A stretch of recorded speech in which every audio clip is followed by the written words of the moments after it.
Hey guys, and welcome back to the Horror Realm. I have a special guest, an author from North Carolina, Aleena Rice. Say hello, Aleena. Hi. So she's here today to talk about her book.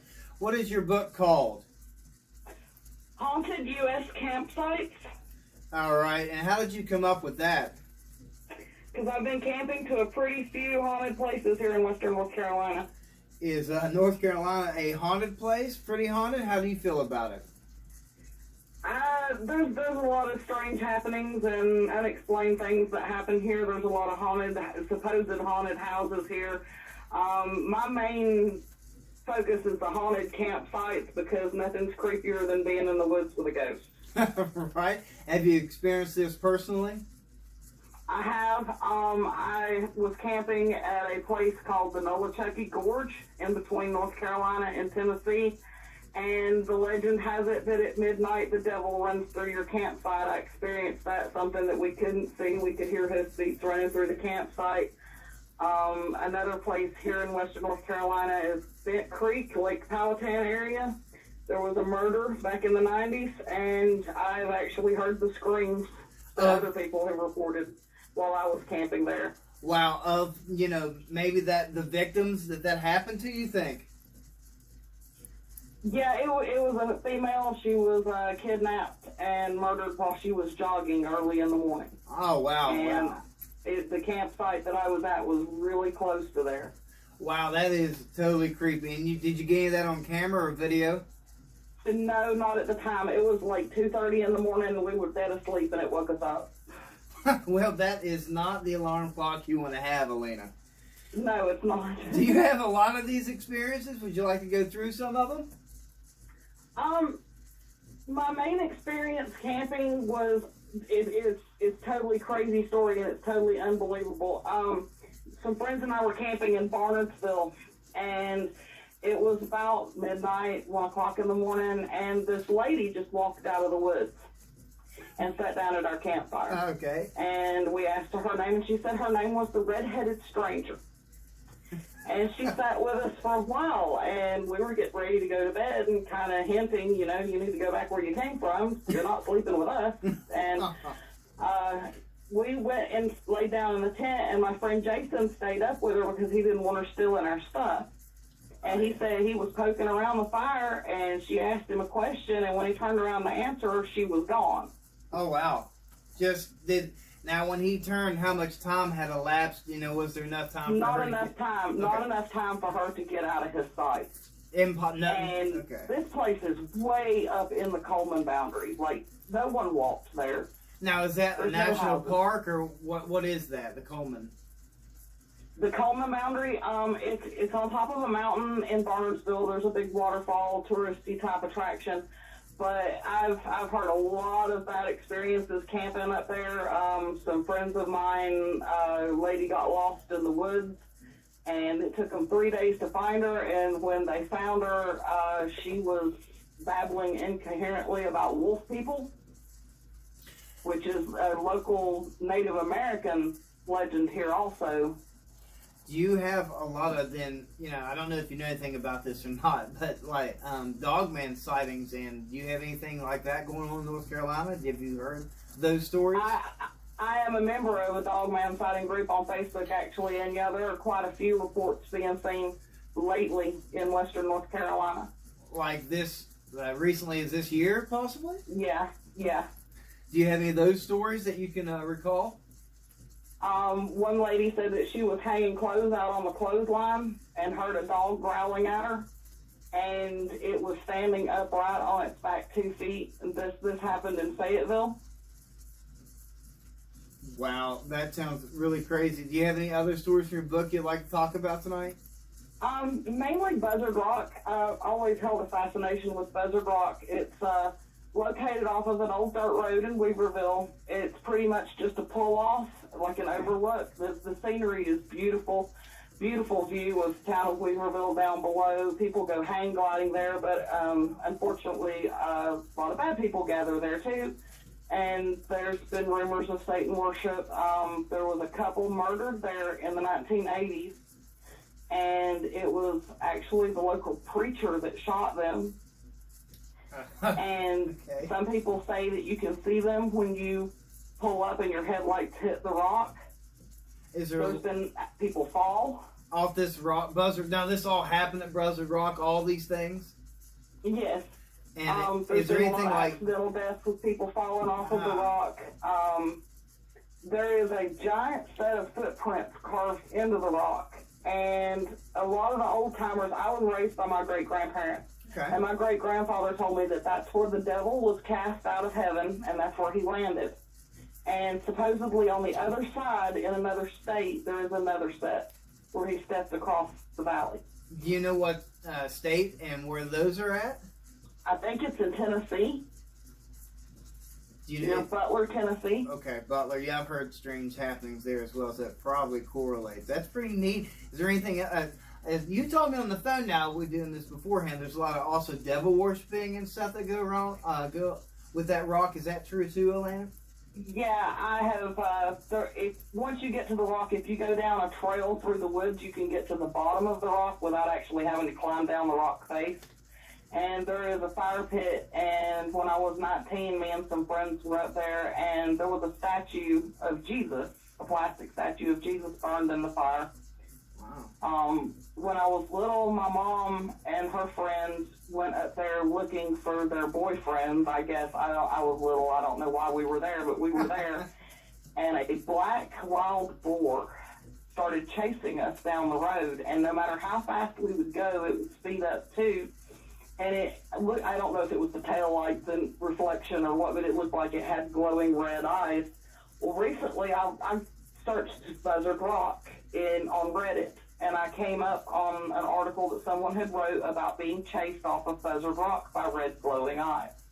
Now. But I think I sent you those two articles. You did. That the was article in my comments. I was very interesting. I was going to ask you about the color. Now, most boars, they're not black, right? That's very untypical of that creature. No, they're brown. Yeah, okay. Black or white is very rare. Very rare, yeah. And do you know if the eyes, I had a question about the eyes. Do you know if it was like an internal eye shine or if it was projecting light like a flashlight? You know, like deer have eye shine, they're different colors. Do you think it was internal. There was no light around the eyes, just the eyes were red. So the eyes were actually producing their own light.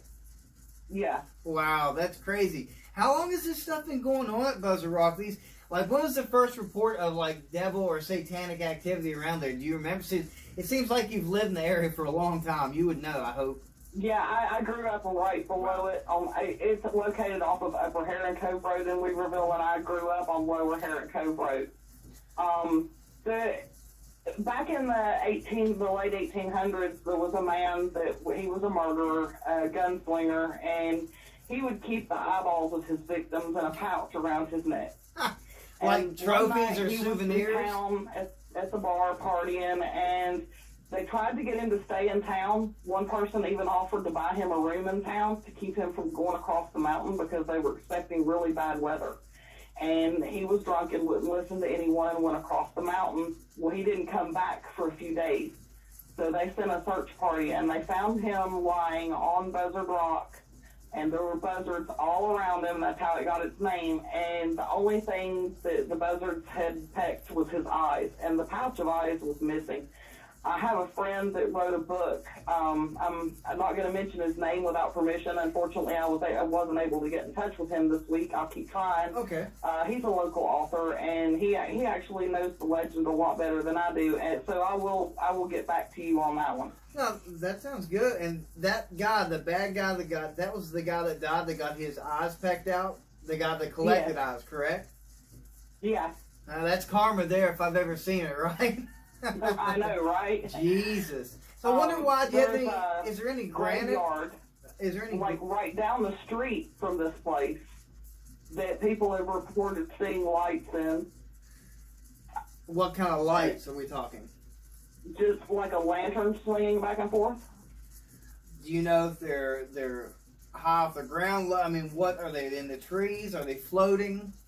No, it's like someone walking through the graveyard. It's at waist height, like they're swinging a lantern walking through the graveyard. Wow, does it just go through the whole graveyard and disappear? How's it work? Yep.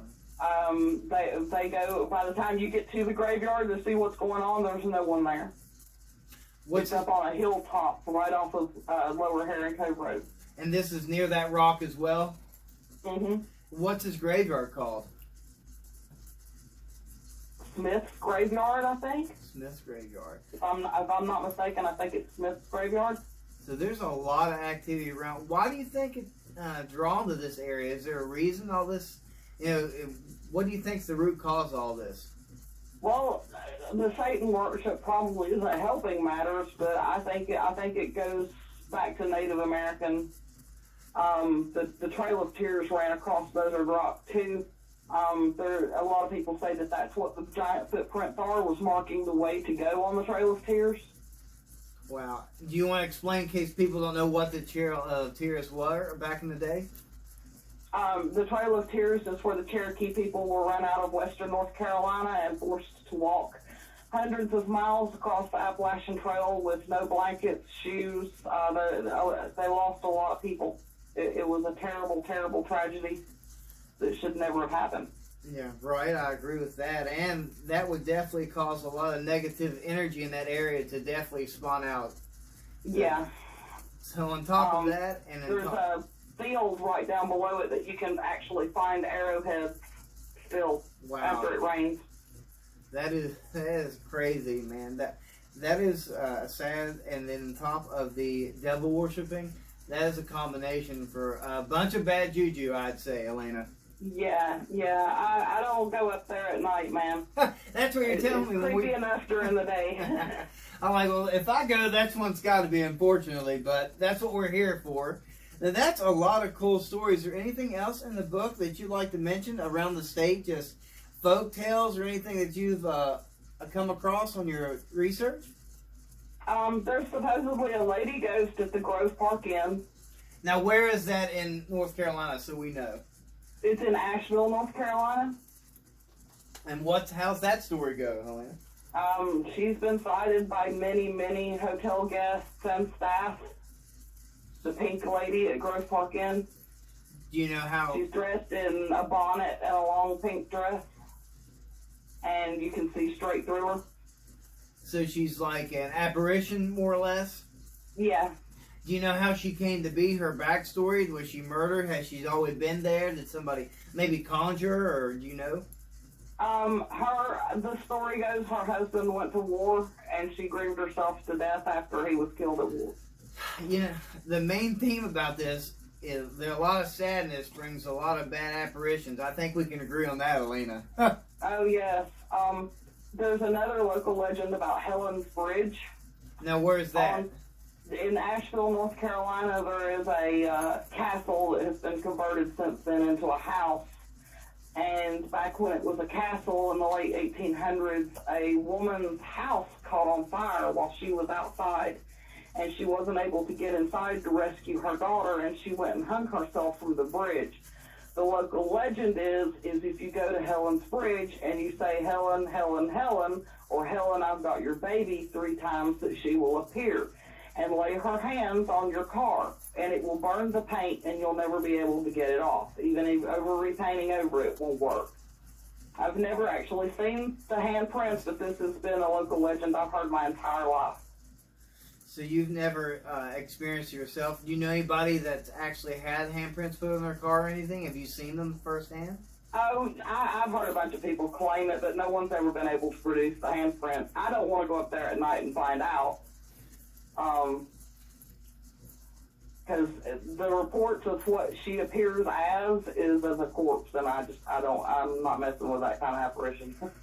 It seems the more we talk, I'm more allured to North Carolina. It may be a place my crew and we may have to go there and check some of these places out. You've really got my attention, Aleena. It seems like a very thriving, I guess, if you like a better term, place for all this paranormal activity and dogmen, apparently. It seems like North Carolina's the place to be if you're a weird thing in the woods. Yeah, definitely. We have the Brown Mountain Lights here. That's unexplained. You know, I've been, I got a weird story about that. I've been to Brown Mountain. I tried to find it, and we got turned around. I never actually found the mountain I'm really sad about that. It took me like 4 hours to get there, look for the mountain, and couldn't find it. It was really weird. This fog came, and we got lost. And fortunately, I wasn't able to find it. Have you been up there yourself? I haven't, but I've always wanted to go. Maybe we can plan a trip to do that while you're in Western North Carolina also. There's just so many things. This may be more than a one-trip experience, Aleena. I think. Yeah.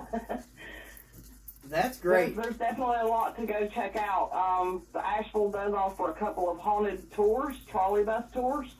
That's how many haunted houses are in Asheville, just in the city of Asheville. They have a tour bus for it. God. Well, we'll skip the tours and we'll probably do our own investigation with you. I think we'll go find out for ourselves. Okay, that sounds good. Well, is there anything you want to add to your book? Would you like to plug it again and when it maybe is going to come out, maybe your distributor and how you're going to do that, how people can buy and find and read your book? I'm hoping it will be for sale on Amazon January of 2021. Well, that's great. I'm almost finished, dude. That's great. Have you looked at any publishers or anything like that? Have you got that one? Over Mountain Press is who I'm currently trying to get in touch with to publish it. It's my friend's publisher also. I'll tell you. They deal with mainly Western North Carolina hauntings. That is great. I love to see people, especially in the local area, combine these stories and the compilations and put them out. I'm really excited, and I'll definitely buy a copy when it comes out. And I look forward to going down with you, Aleena. Hopefully we can get together and check some of these places out. That sounds like a good time, and it sounds like there's a lot of stories, but not a lot of people have put investigations into them because they're so scary. So I don't mind to do that, and you can be our guide. I think we've got something here. I'm looking forward to that. You've been a great guest. I like you. Thank you for coming on to our channel. It's been Thank you for having me. Oh, yeah, it's great. It's been a great experience, and you can find one more time what's the name of your book and the date that they'll be able to hopefully find it. Haunted U.S. Campsites by Aleena Rice, Amazon in January of 2021. Well, that is great. Thank you very much for coming on. If I could get you to do one thing for me, Aleena, that would be great. Are you interested in participating with me? Sure. Okay. Always at the end of my videos, I have my slogan. I say, stay creepy. On the count of 3, would you like to say it with me? Sure. All right. You ready? Sure. 1, 2, 3. Stay creepy. Oh, we try. That's great. Thank you so much. I appreciate you coming on. And have a good night, all right? You too. All right. Bye. All right, guys. That was our guest. That was great. Be sure to check out our book when it comes out next year. Hopefully, we'll get to go down to North Carolina, check out all these places. Seems like it's a very haunted place. Dogman, apparition, satanic worship. That's crazy. It's in the Appalachian area, man. You can't escape it. That's great. So hopefully we'll go down there and do our own investigations and figure out what's true and what's not. And we'll get some more video footage and hopefully get it all sorted out for you. So please be sure, guys, to like, share, comment, and as always, once again, stay creepy.